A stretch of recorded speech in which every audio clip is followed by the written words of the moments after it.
तो आज मैं स्पोकन का पहला क्लास फिलोलॉजी पढ़ाने जा रहा हूँ। फिलोलॉजी का मतलब होता है भाषा शास्त्र।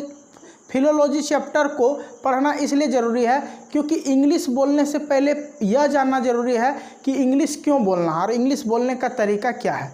तो इंग्लिश बोलने का सबसे उत्तम तरीका है कि आप फिलोलॉजी चैप्टर को अपने दिमाग में सबसे पहले एडजस्ट कीजिए और इस फिलोलॉजी चैप्टर को पढ़ने के बाद मैं गारंटी लेता हूं कि आप इंग्लिश को आपको पढ़ने में रुचि लगने लगेगा, क्योंकि इंग्लिश का शुरुआत फिलोलॉजी चैप्टर से ही होना चाहिए मेरे हिसाब से। तो आज स्पोकन क्लास का पहला चैप्टर फिलोलॉजी को मैं अब बताने जा रहा हूँ। फिलोलॉजी का हिंदी होता है भाषा शास्त्र। मनुष्य संसार में बहुत तरह की भाषाओं को पढ़ता है, जैसे अंग्रेजी, हिंदी, उर्दू, बंगला और भी पूरे विश्व में कई लैंग्वेज हैं।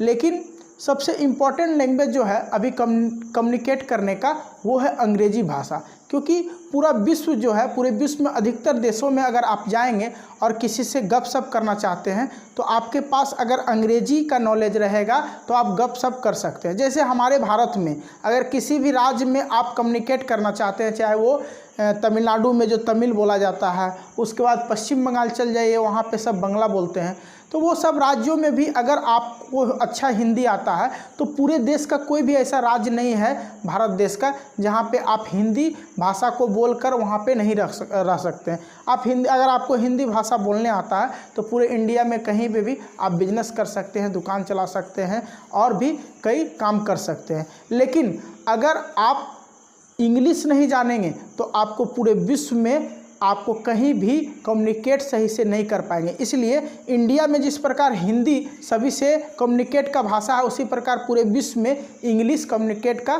भाषा है। तो फिलोलॉजी चैप्टर को जानने से पहले यह जान ले कि फिलोलॉजी चैप्टर को क्यों पढ़ना है। फिलोलॉजी चैप्टर को इसलिए पढ़ना है क्योंकि इसमें भाषा का ज्ञान होता है और भाषा का ज्ञान रहेगा तभी जाके हम अंग्रेजी सीख सकते हैं। तो देखिए, हम लोग क्या करते हैं कि अपने दैनिक जीवन में बहुत सारे भाषाओं का प्रयोग करते हैं। सबसे पहले हम अपने दैनिक जीवन में जो सबसे ज़्यादा यूज करते हैं वह है कि अपने दिन भर की दिनचर्या को हम करते हैं। सबसे पहले किसी से मिलेंगे तो हमें क्या बोलना है, किस प्रकार से वो हमारी भाषा से खुश हो जाए और हम उससे कम्युनिकेट बढ़िया से कर सकें। तो कम्युनिकेट करने का एक भाषा होता है, जैसे किसी से मिलना, बिछड़ना। तो ये अंग्रेजी और हिंदी में बिल्कुल अलग अलग होते हैं। जब भी हम हिंदी में किसी से मिलते हैं तो हमेशा प्रणाम करते हैं, ठीक है, नमस्कार करते हैं, सत श्री अकाल करते हैं। तो सब अपने अपने लैंग्वेज में सुबह का अभिवादन, शाम का अभिवादन और दोपहर का अभिवादन करता है। लेकिन आप याद रखिएगा कि कभी भी जब हिंदी में हम अभिवादन करते हैं किसी को तो हमेशा उसका कोई टाइमिंग नहीं होता है, उसका कोई चेंजेस नहीं होता। चाहे शाम को आप प्रणाम कीजिए फिर भी प्रणाम बोलना है, दोपहर में प्रणाम कीजिए फिर भी प्रणाम बोलना, और सुबह प्रणाम कीजिए फिर भी आपको प्रणाम बोलना है।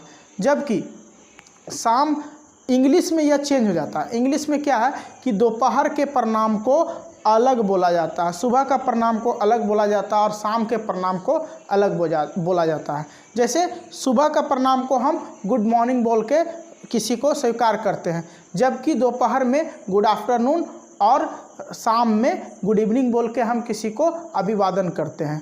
तो सबसे पहले फिलोलॉजी के बारे में मैं आपको बताता हूँ। फिलोलॉजी 3 प्रकार के होते हैं, लैंग्वेज, स्लैंग्वेज एंड कन्वर्सेशन। याद रखिएगा, language, first one is language, another one is slanguage and last one is conversation. तो कन्वर्सेशन को हम बाद में चर्चा करते हैं, सबसे पहले लैंग्वेज और स्लैंग्वेज का चर्चा करते हैं।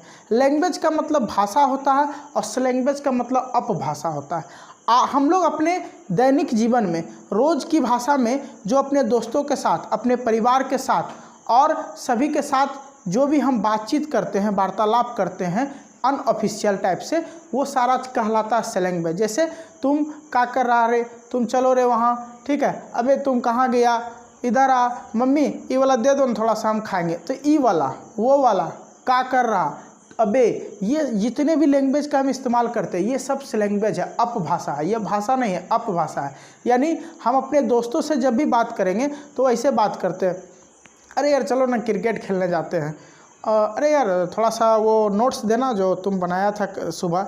लेकिन अगर हम दोस्तों से अचानक आज इस तरह का भाषा में बात कर रहे हैं और कल अचानक हम उसको बोलेंगे कि मुझे अपना कॉपी दे दो, मैं तुम्हारी कलम से लिखना चाहता हूँ क्योंकि हमारी कलम अच्छी नहीं चल रही है। दोस्त बोलेगा अबे पगला गया क्या, तुम कल क्या बोल रहा था, आज अचानक तुम्हारा लैंग्वेज चेंज हो गया। तो लैंग्वेज मतलब भाषा ही होता है, लेकिन हम लोग हमेशा रोज़ इस लैंग्वेज में अपना लैंग्वेज को यूज करते हैं। कभी भी लैंग्वेज कोई नहीं बोलता, भाषा नहीं बोलता, अपभाषा बोलता, लैंग्वेज बोलता है। तो हम अपने दैनिक जीवन में जितने भी अनऑफिशियल आदमी हैं, जैसे घर में, दोस्तों के सामने, प्लेग्राउंड में, या जहाँ भी हम जाते हैं, अधिकतर जगह पे हम क्या करते हैं कि लैंग्वेज का ही यूज करते हैं। तो लैंग्वेज को आपने समझ लिया। अब मैं लैंग्वेज समझाता हूँ। लैंग्वेज का मतलब भाषा होता है। जैसे आप किताब में क्या करते हैं कि लैंग्वेज को पढ़ते हैं। मैं बाज़ार जाता हूँ, तुम क्या कर रहे हो, तुम क्यों नहीं खेल रहे हो। और अगर हम लोग इसी तरह बोलेंगे इसको कि हम बाज़ार जाते हैं, ठीक है, तुम खेल नहीं रहे, तो ये सब हो गया लैंग्वेज। और इसको जैसे किताब में आपको ट्रांसलेशन बनाने आता तो वहाँ पे इस तरह नहीं कभी लिखा रहेगा तुम खेल नहीं रहे, ऐसा नहीं लिखा रहेगा। हमेशा क्या रहेगा, तुम क्यों नहीं खेल रहे हो। तो ये हुआ लैंग्वेज। और अभी जो हम बोले तुम काहे नहीं खेल रहे, ये हुआ लैंग्वेज। तो लैंग्वेज और लैंग्वेज को आप अच्छे से समझ गए होंगे। अब मैं आपको इसका तीसरा पार्ट बताने जा रहा हूँ, जो है कन्वर्सेशन। कन्वर्सेशन का मतलब होता है बातचीत। तो देखिए, दो व्यक्तियों के बीच में किस प्रकार का कन्वर्सेशन होता है। कभी भी दो व्यक्ति जब आपस में टकराते हैं तो उसमें वार्तालाप होता है, बातचीत होता है। और बातचीत करने से ही पता चलता है कि किस व्यक्ति में क्या गुण है। उसका गुण उकर के तभी सामने आ सकता है जब दो लोग आपस में बातचीत करते हैं। तो कन्वर्सेशन का मतलब ही होता है बातचीत। और यह कन्वर्सेशन का 3 पार्ट्स होता है। पहला है सैल्यूटेशन, दूसरा है डिस्कशन और तीसरा है डिपार्टेशन। तो सबसे पहले जिस प्रकार मैं लैंग्वेज और स्लैंग्वेज को बताया था, उसी प्रकार पहले सैल्यूटेशन, फिर डिपार्टेशन और अंत में डिस्कशन बताऊंगा। क्योंकि डिस्कशन होता है दो लोगों के बीच में वार्तालाप, तो वार्तालाप का डिस्कशन हम लोग बाद में कर लेंगे। कन्वर्सेशन के जो 3 पार्ट हैं, सैल्यूटेशन, डिस्कशन और डिपार्टेशन, तो मैं सैल्यूटेशन का एक वीडियो तैयार करूंगा और एक डिस्कशन का और एक डिपार्टेशन का। तो अगला वीडियो में आपको सैल्यूटेशन का रखूँगा। जो सैल्यूटेशन जानने के बाद मुझे पूरा उम्मीद है कि आप कभी भी किससे मिलेंगे तो कैसे बात करना है, उस चैप्टर के माध्यम से आपको ज़रूर पता चल जाएगा। और वो बात करने का तरीका आपको बेहतर लगेगा, सबसे ज़्यादा पसंद आएगा। तो मिलते हैं नेक्स्ट वीडियो में सैल्यूटेशन के साथ। धन्यवाद।